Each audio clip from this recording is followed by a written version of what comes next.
Hello అందరికీ welcome back to my channel. ఇప్పుడు YouTube ఎక్కడ చూసినా బాగా వైరల్ అవుతుంది కదా దుబాయ్స్ కునాఫా చాక్లెట్. సో ఒకసారి ట్రై చేయాలనిపించింది. ఫస్ట్ టైం చేశాను, చాలా బాగా వచ్చింది.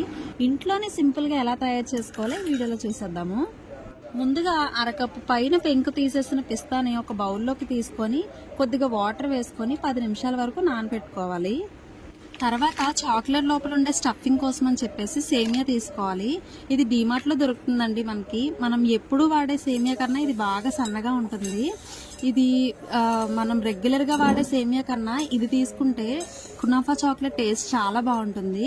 దీన్ని ఒక బౌల్లోకి తీసుకొని బాగా క్రష్ చేసుకొని పక్కనైతే పెట్టుకోవాలి. ఇప్పుడు ఒక పాన్లోకి 1 టేబుల్ స్పూన్ నెయ్యి వేసుకొని ముందుగా క్రష్ చేసుకున్న ఈ సేమియాను వేసుకొని బ్రౌన్ కలర్ వచ్చేంత వరకు స్టవ్ని మీడియం ఫ్లేమ్లో పెట్టుకొని కలుపుకుంటూ ఉండాలి. ఇది బ్రౌన్ కలర్ వచ్చిన తర్వాత స్టవ్ అయితే మనం ఆఫ్ చేసేసుకోవడమే. ఇప్పుడు ముందుగా నానబెట్టిన పిస్తాని ఒక మిక్సీ జార్లోకి తీసుకొని అందులోకి కొద్దిగా మిల్క్ మిస్ట్, ఇది కూడా డీమార్ట్లోనే దొరుకుతుంది. ఇది లేదు అన్న వాళ్ళు కొద్దిగా ఆయిల్ అంటే వెజిటేబుల్ ఆయిల్ అన్న వేసుకొని మిక్సీ చేసేసుకొని ఒక బౌల్లోకి తీసేసుకోవాలి. ఇందులోకి సేమియాను కూడా వేసేసుకొని దాన్ని కొద్దిగా కలిపేసుకొని పక్కనైతే పెట్టేసుకోవాలి. ఇప్పుడు ఏదైనా ఒక డార్క్ చాక్లెట్ని తీసుకొని డబుల్ మెల్ట్ ఫార్ములా ఉంటుంది కదండి, అలా ఈ చాక్లెట్ని అంతా కరిగించుకోవాలి.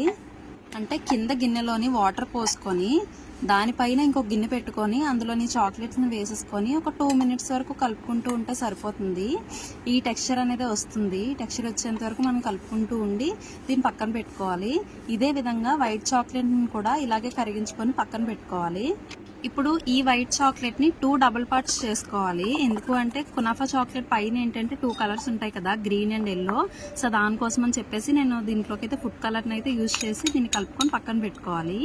ఇప్పుడు మనం చాక్లెట్ మౌల్డ్ ఉంటుంది కదండి, ఆ చాక్లెట్ మౌల్డ్ని తీసుకొని అందులోకి మనం ముందుగా కలిపి పెట్టుకున్న ఈ white and yellow colour creams ఉంటాయి కదా, వీటిని ఇందులోని స్ప్రింకిల్ చేసుకోవాలి. స్ప్రింకిల్ చేసుకొని ఒక 5 మినిట్స్ వరకు ఫ్రిడ్జ్లో పెట్టి తీసేస్తే ఇలా గట్టిగా అయిపోతుంది. తర్వాత డార్క్ చాక్లెట్ని కూడా ఇలా వేసేసుకొని దీన్ని కూడా ఫుల్గా ట్యాప్ చేసేసుకొని ఫ్రిడ్జ్లో ఒక 5 మినిట్స్ పెట్టి తీసేస్తే ఇదిగోండి ఇలా గట్టిగా అయిపోతుంది. ఆ తర్వాత ముందుగా మనం స్టఫింగ్ అనేది రెడీ చేసాం కదా, ఈ పిస్తాది, దీన్ని మొత్తం స్టఫింగ్ అంతా చాక్లెట్ అంతా నీట్గా అయ్యేలాగా మనం చేసుకొని పైన చాక్లెట్ అప్లై చేసేసుకొని ఓవర్ నైట్ మనం ఫ్రిడ్జ్లో పెట్టి తీసేస్తే మనం ఎంతో ఎదురు చూస్తున్న దుబాయ్ కునాఫా చాక్లెట్ అయితే రెడీ అయిపోతుంది.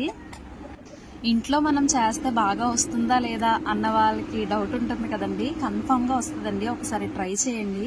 మీకు ఏమైనా లింక్స్ కావాలి అంటే నేను డిస్క్రిప్షన్ బాక్స్లో మెన్షన్ చేస్తాను.